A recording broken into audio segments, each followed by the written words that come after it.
Okay. Well, the answer is yes, in the sense that I've always said that London should be compliant with nitrogen dioxide NO2 legal limits by 2020 at the latest, and we've set out a roadmap to achieve that in the Air Quality Manifesto published in the summer of last year. Amongst the elements that will help us to do that, the ultra-low emission zone, cleaner buses, new requirements for zero-emission capable taxis, which will ensure that more than 80% of central London is compliant with EU limits for nitrogen dioxide by 2020. And the remaining 20%, which you will have immediately identified, is something that we need government help to achieve. And we need a national scrappage scheme for diesel vehicles and other measures to get us up to the EU required level.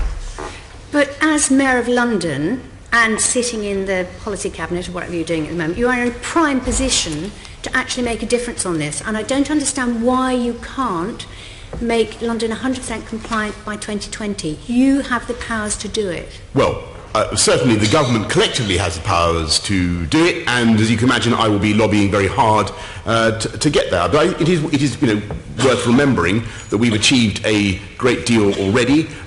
You can't, I'm afraid, be unfair either to the owners and drivers of taxis or indeed to the owners and drivers of private vehicles. You've got to be reasonable. They bought their vehicles in good faith, and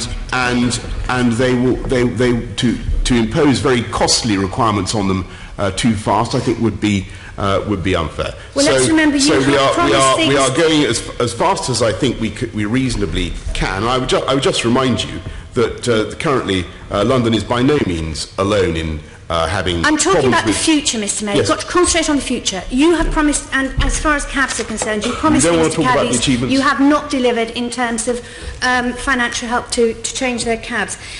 Let's go back to whether or not London can actually be compliant. Sorry, that's not true. We've secured a very considerable budget. One of the things you have chosen to do is not allow other boroughs in London to opt into your low emission zone, your ultra low emission zone. That's not true. That's not true at all. I don't know where you got that idea. First of all, we've secured many tens of millions for the conversion of taxis to ultra-low emission. Can you concentrate on the? I must correct the various fallacious, things that you say in the course of your question. So that's not true. Secondly, it's not true to say that. We're not going to allow other boroughs to opt in if they want. Why not? That's what I've been asking you for months. If they can make a case for it. Jenny, let him finish. You have been saying that you will not allow the ULEZ zone to be expanded. No, we haven't said that. Others. That's said. News to me. Well, there you go, Jenny. Pay attention. Okay, good. Go on, tell me exactly what you're going to do. Okay. Sorry, say that again. Tell me exactly what you're going to do then. Well, we are going to work with boroughs like Camden and Hackney, and if they want to add themselves on to the low emission zone, I personally have no problem with that at all. Okay, and how far? And is that true for all the boroughs who want to opt in? Of course it is. And you're going to allow them to be part of the scheme that you've got set up already? I'm just trying to pin you down here, Mr. Mayor, because there's a lot of boroughs out there who have said they want to be part of the ULEZ. And at one time, you were saying that you would not allow them to opt into your scheme. Well, I don't remember saying that to you, and I don't know where you've got that idea from. You said it here, in front of all of us. You remember? I have no memory of that. Whatever.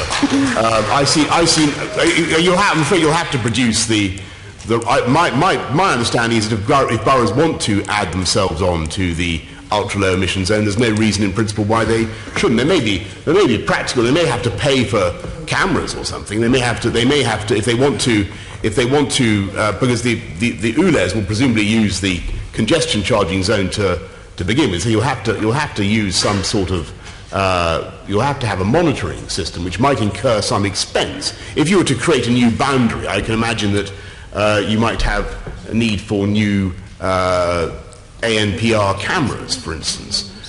So that might be something for negotiation with the boroughs, but there's no reason in principle why they shouldn't join. Well, that's absolutely fine, because I think the TfL modelling originally for whether or not you can, based on the nitrogen dioxide reductions until 2025, were all done on just a very small zone. So actually, if you allowed the inner London boroughs to opt in, you could probably actually comply with the EU limits by 2020, so you could do 100%. Well, you say probably. Let's look at the detail. I think that you need to go further than that. I have to say, I think that's over-optimistic, Jenny. I'm characteristically over-optimistic. You're not normally given to optimism on this subject. I think actually you would have to do other things. You would have to bring in a diesel scrappage scheme and other measures to help drivers with vehicles that they bought in good faith. And don't forget that everybody was encouraged to go for diesel, not least under the regime of the late lamented Ed Miliband when he was at DEC. Concentrate. That was a mistake. Okay, well, I'm very glad to hear of your change of mind about that, and I look forward to... I don't know why you say the change of mind. I think we need to produce chapter and verse. Inner London boroughs to opt into your scheme.